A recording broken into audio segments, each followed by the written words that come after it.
Whether you're a seasoned researcher or just getting started, understanding where data comes from is essential. It's like having the right ingredients for a recipe. The quality and variety of your data can make or break your research.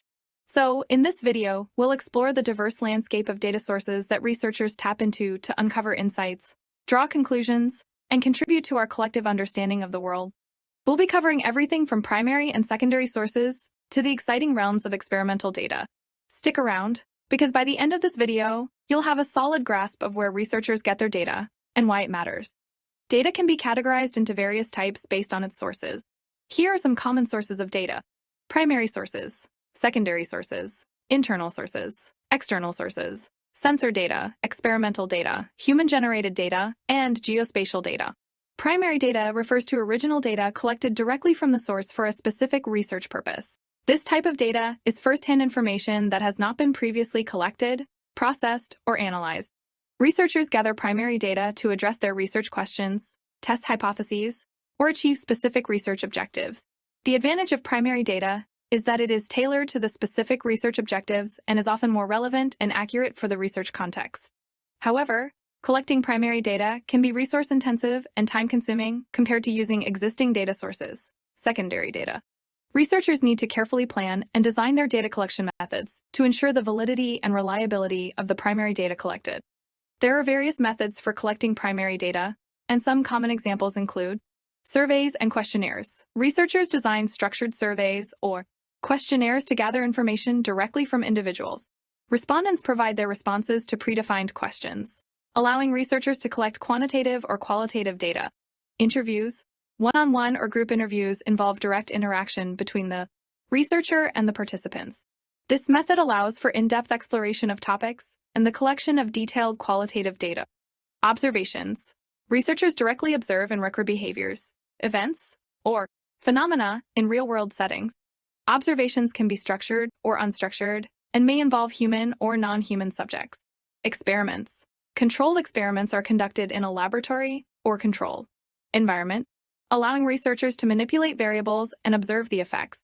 This method is common in scientific research to establish causal relationships. Focus groups. Researchers gather a small group of individuals to discuss specific topics in a guided manner. Focus groups are particularly useful for understanding attitudes, opinions, and perceptions. Field trials, testing products, interventions, or processes in real-world settings to assess their effectiveness and gather data on their performance. Case studies. In-depth examinations of specific cases, individuals, or events, often involving multiple data sources and methods to provide a comprehensive understanding. Ethnography. Researchers immerse themselves in a particular culture or community, observing and interacting with participants to gain an insider's perspective. Diaries and logs. Participants maintain diaries or logs, recording their experiences, thoughts, or activities over a specified period. This method provides longitudinal data. Biological samples. Collection of biological materials, such as blood, tissue, or saliva, for analysis in medical or biological research. Secondary data refers to information that has been previously collected, processed, and analyzed by someone else for a purpose other than the current research study. Researchers use secondary data to complement or supplement their own primary data, providing additional context, background, or comparison. It is a valuable resource in research, providing researchers with a wealth of information without the need for primary data collection. However, it is essential to critically evaluate the quality, relevance, and limitations of the secondary data used in any research study. Secondary data can be obtained from various sources, and it can be either qualitative or quantitative. Here are some of the sources of secondary data. Published materials. This includes books, academic journals, magazines, and newspapers. Government reports. Data published by government agencies, such as census data, economic indicators, and health statistics. Research reports.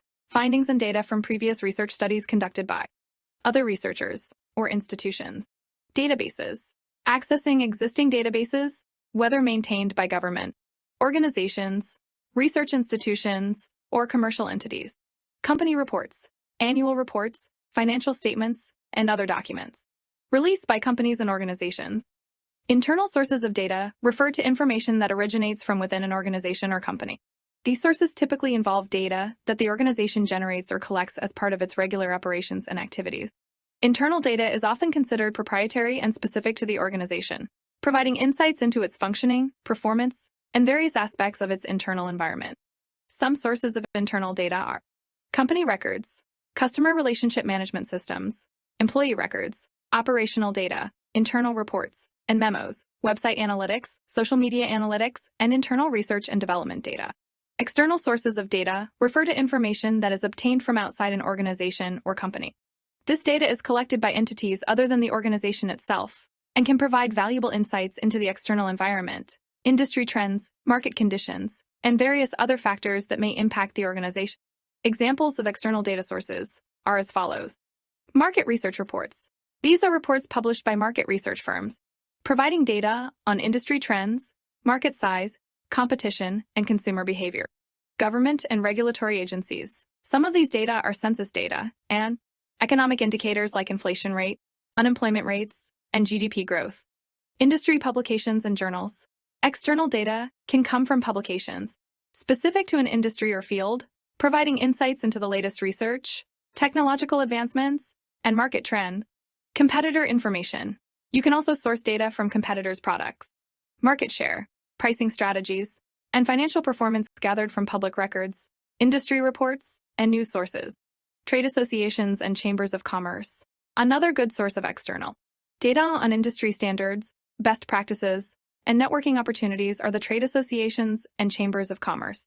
Financial news and analyst reports. You can also get valuable data from news, articles, financial reports, and analyses from reputable financial news sources and analysts covering industries, companies, and economic trends.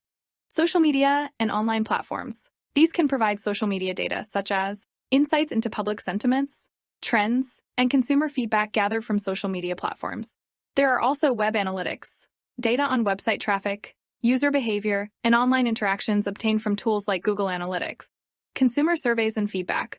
These are surveys, reviews, and feedback from consumers on various online platforms, providing insights into customer preferences and opinions. Academic research. The findings and data from academic research studies relevant to the organization's industry or field can provide valuable data. Global data sources. Examples of these are the international organizations, such as the World Bank or the United Nations. They provide global datasets covering various aspects like health, education, and economic indicators. Weather and environmental data. They provide information on weather patterns, environmental conditions, and natural disasters obtained from meteorological and environmental agencies.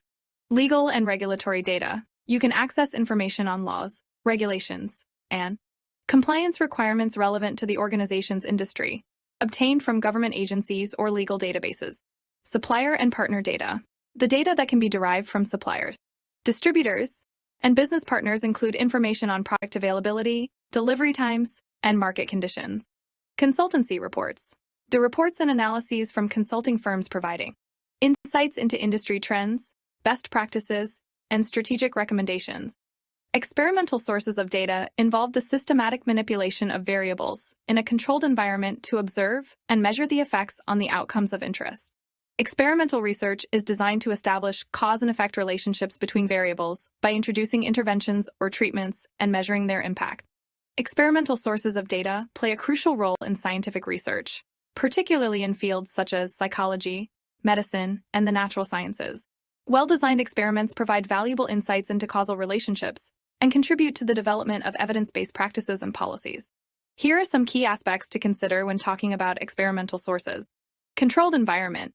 Experiments are conducted in controlled settings, such as laboratories, where researchers can manipulate specific variables while keeping other factors constant. This control helps isolate the impact of the manipulated variables. Independent and dependent variables. The independent variable is the one that is manipulated by the researcher, while the dependent variable is the outcome that is measured. The goal is to determine whether changes in the independent variable cause changes in the dependent variable. Random assignment. Participants in experimental studies are often randomly assigned to different experimental conditions. This helps ensure that any observed effects are not due to pre-existing differences between the groups. Replication. Replicating experiments helps verify the reliability and generalizability of the findings. If similar results are obtained in multiple studies, it enhances the confidence in the observed effects. Types of experimental designs. There are mainly three types of experimental design. These are pre-experimental, true experimental, and quasi-experimental design. Experimental procedures. The procedure could be within subject's design or between subject designs. Measurement instruments. Carefully chosen instruments are used to measure the dependent variable. The reliability and validity of these instruments are crucial for the accuracy of the data collected. Ethical considerations. Researchers must adhere to ethical guidelines when conducting experiments involving human or animal subjects. This includes obtaining informed consent, ensuring the well-being of participants, and minimizing potential harm. Longitudinal studies. Some experimental designs involve tracking participants over an extended period to assess the long-term effects of interventions. Blinding. Researchers may use single-blind or double-blind procedures to minimize bias. Single-blind means participants are unaware of their group assignment, while double-blind means both participants and researchers are unaware. Statistical analysis. Data from experimental studies are subjected to statistical analyses to determine the significance of observed effects and draw conclusions about the relationships between variables. Other sources of data include the following. Human-generated data. These are user-generated content. This includes analyzing data created by individuals, such as user reviews, blog posts, forum discussions, and other forms of user-generated content. Geospatial data, specifically the Geographic Information System, or GIS, the spatial data are used for geographical analysis and mapping. Sensor data, usually collected through Internet of Things, IoT devices, such as sensors, to monitor and analyze real-time information. Thank you for watching. And remember to hit that subscribe button and turn on the notification bell so you never miss out on future content.